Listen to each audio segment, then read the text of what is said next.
It is such an honor to be able to be before you and talk about something that I'm so passionate about, and that's your voice. I think your voice is often linked to your identity. So today, before we talk about identity, I get to say this. I want to talk about winning the war on your voice. Back to identity. What did you like to do when you played?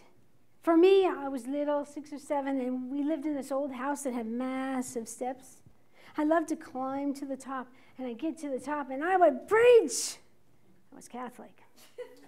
It was a good homily. I also gave out communion with little chocolate things, so I was good with communion too. In the same house, my dad brought home modern technology of the day. A tape recorder with a microphone and a tape in it. He put it under the bed in front of all of us, 5 of us, and he said, "Don't touch it." He went off to work.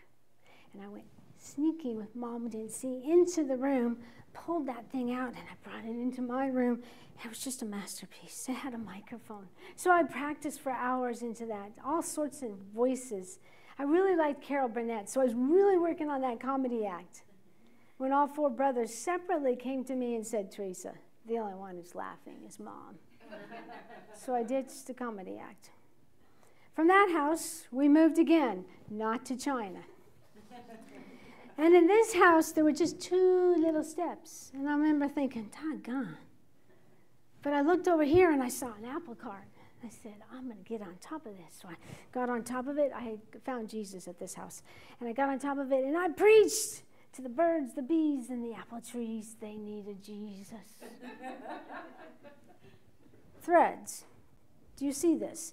Apple cart. Theresa, for the last 15 years, opens her Apple computer or her Apple phone.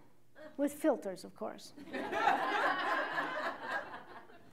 I was passionate to find a platform. I was a really good professional golfer, All-American, went into the pros. I thought if I just played good enough, I'll get a platform to share my faith. I crashed and burned after 3 years, really crashed.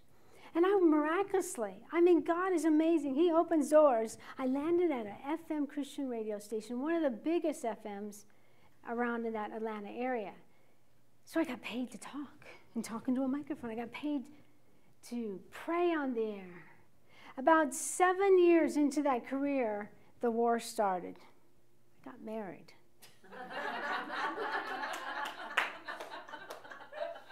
Just let that sink in for a second. This is the trouble right off the bat. My maiden name is Shrek. I'm Shrek before the movie, though. And people would come up to him and say, "Hey, Dave Shrek." Oh, he hated it. But who got that? Yeah. Make sure you say, "This is Theresa Croft," when you, yeah. So I'm giving you just a feeling. I don't need to give the details. I will say, it was hard to keep a friend then. So when someone rallies around me and prays for me, I meet a friend, that's such a treat. So let me fast forward, can I? I realize I'm going backwards, but let me fast forward.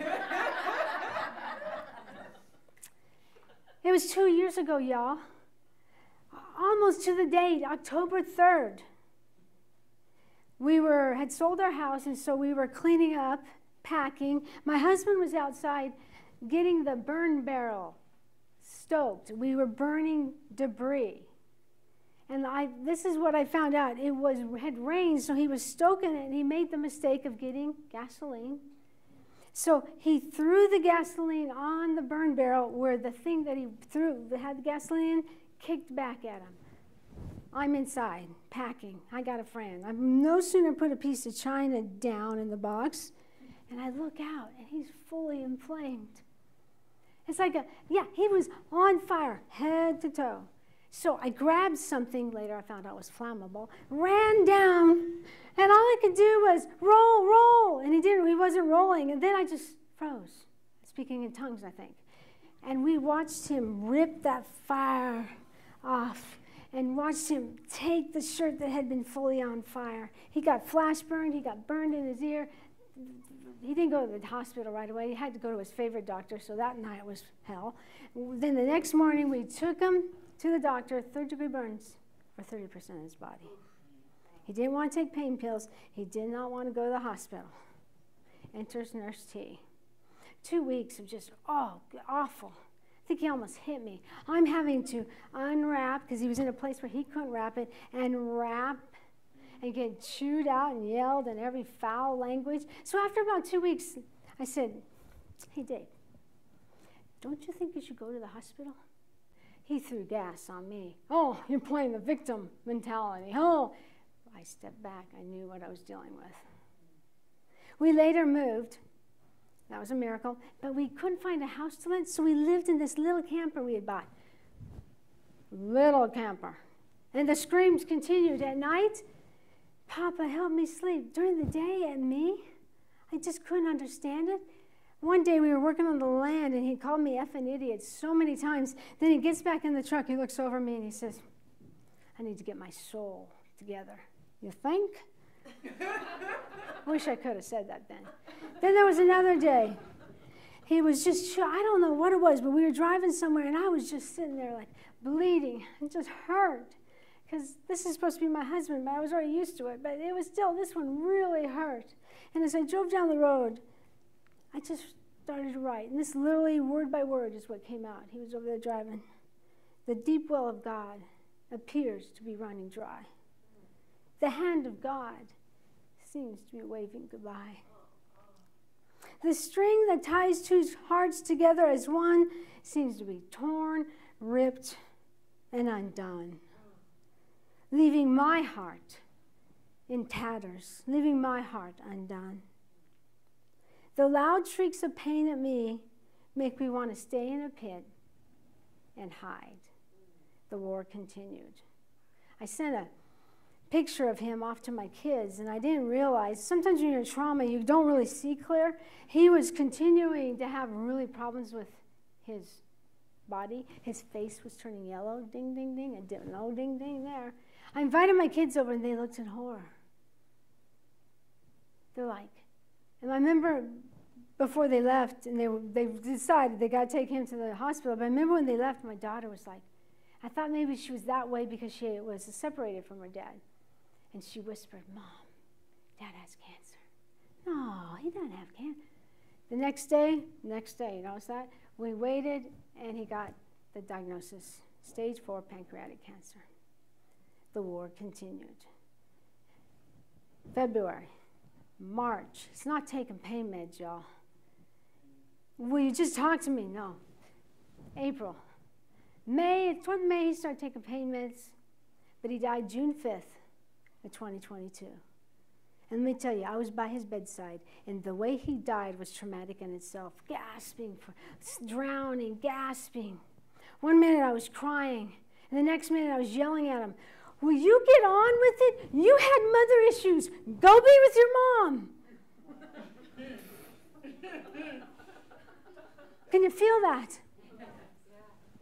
So he passed. I spent some good time in Australia with some friends to try to heal. I drank lots of beer. About the time I came home, November, I had received a letter from my son-in-law who transcribed what my husband wanted to say to me. And my husband in that letter admitted 26 years of lying, cheating, cussing. Forgive me, forgive me. You know, for his sake, I was really glad, because when he meets Jesus, at least he confessed on letter. But it made me freaking mad. So I spent all of December at night numbing out gin seltzers. Around January, I realized that wasn't doing my neural pathways any good. So I stopped. But let me tell you something, guys. It was Jesus and coffee. I had to have at least 2 hours of Jesus and coffee. I'm really telling you, even to this day, it's almost like, do I have to go to work? Okay, I got to get here. It's not a religious thing, please. Not religion. It is a relationship where I had to heal in the secret place. Yes. But I needed help. I was having feelings of not enough. My body started, I had watery eyes, and I would get lethargic and have to fight to stay awake at work. I really believe along came a miracle, and that was in a neurocycle facilitator. It was a miracle how I found her, and I said, I need what you got. And so week after week after week, we did business on the trauma that was in my body. Week after week after week, and then daily with the Neurocycle app with Dr. Caroline Leaf. going and tearing that stuff off. You know what was the biggest thing that I had to tear off? I'm not good enough. I'm not enough. And it showed in always trying to outperform, always trying to. But another miracle happened, though. Not only was I getting healed, but I found a friend that I didn't have to hide. I mean, I'm done with the neurocycle, and I'm still have a friend. So in conclusion, I just want to say something to you. Your voice is so needed. I always like to think of Acts, where Paul and Silas were chained up. And they praised God, and the chains came off. And they saw the guard. The guard came running to him and said, "What must I do to be saved?" They preached the word, and they shared the word. This is what's going to happen to you. People are going to come up to you. They're going to say, "Virginia, what must I do to make money from home?" You're going to have the answer. They're going to come up to you and say, "Hey, I really want to be a leader like Michelle." You're going to have the answer. "I want to be a freaking good speaker like Lisa and Molly." You're going to have the answer, and it might come into just simply GPA. You're going to win the war, because the war is meant to be won, because lying in your very DNA is your voice to speak to the world. I hope I can just end with this. Your voice is the much needed salt to a world that's lost its appetite at a loving meal at the Father's table. Your voice is light to a world that thinks darkness is normal and struggles with enmity and conflict. Your voice is not about a gory story. It's about a glory story.